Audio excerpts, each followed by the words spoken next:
আসসালামু আলাইকুম সুপ্রিভিউয়ার্স, ব্লক রাজা ইঞ্জিনিয়ারিং ওয়ার্কশপে আপনাদেরকে স্বাগত জানাচ্ছি। সেই সাথে দেশ এবং প্রবাসে যে অবস্থায় ভিডিও প্লে করেছেন তাদেরকে ধন্যবাদ জানিয়ে আজকের এই ভিডিও শুরু করছি। তো ভাই আজ বেশি কথা বলবো না, আমি চলে যাচ্ছি মূল ভিডিওতে। একটি সলিড ব্রিকের ফর্মা দিয়ে কীভাবে ইট তৈরি করা হয় সেটি দেখাবো। আর এই চ্যানেলটির ভিডিওগুলো যদি দেখে থেকে ভালো লেগে যায় অবশ্যই সাবস্ক্রাইব করুন, পাশে থাকা ঘন্টি বাজিয়ে দেবেন যাতে কোনো নিত্য নতুন ভিডিও সবার আগে পেয়ে যান। তো ভাই আজ আমি দেখাবো এই দেখুন কোয়ালিটি। ঠিক আছে,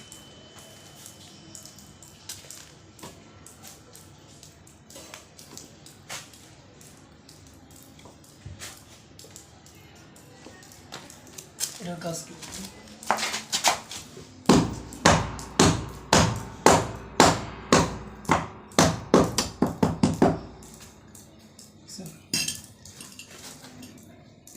এতে অবশ্যই একটা হাইড্রোলিক প্রেশারের মতো কাজ করবে, তবে অতটা হাইড্রোলিকের মতো কাজ করবে না, হাইড্রোলিক প্রেশারের মতো কাজ করবে।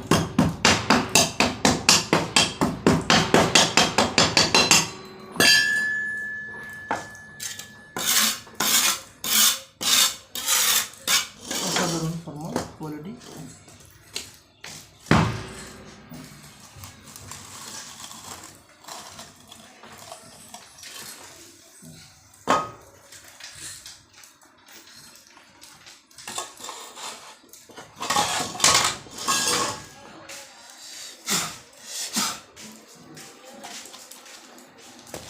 আমরা এবার যাই লোগোটা দেখে আসবো আসলে কীরকম তৈরি হয়েছে। দেখুন আমাদের লোগোর কোয়ালিটি SBM, ঠিক এরকম কোয়ালিটি সম্পূর্ণ ইট তৈরি হবে।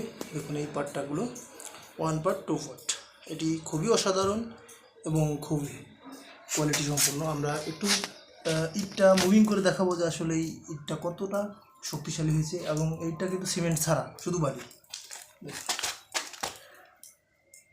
দেখুন দেখছেন নড়ানো যাচ্ছে, আর বালি সিমেন্ট পাথর দিলে আরও নড়ানো যাবে বেশি। এখন কিন্তু ভাঙে নেই, দেখছেন আমি ভিডিওতে কথা বলেছি না, এখনও ভাঙে নাই। আর এই ফর্মা 5 বছর গ্যারান্টি, 5 বছর কিন্তু কিছু সমস্যা হলে আমি ফেরত দিয়ে দেবো। আর এই যে কাঠের লোগো, অনেকে কাঠের লোগো দিয়ে অনেকে প্রশ্ন করেন, এই কাঠের লোগো যদি 5 বছরের ভিতরে কোনো গুণ পোকায় খেয়ে ফেলায় তাহলে আমি ফেরত নেই। এটি কথা নয়, দলিল হিসেবে থাকবো ভিডিওতে। ঠিক আছে, ধন্যবাদ।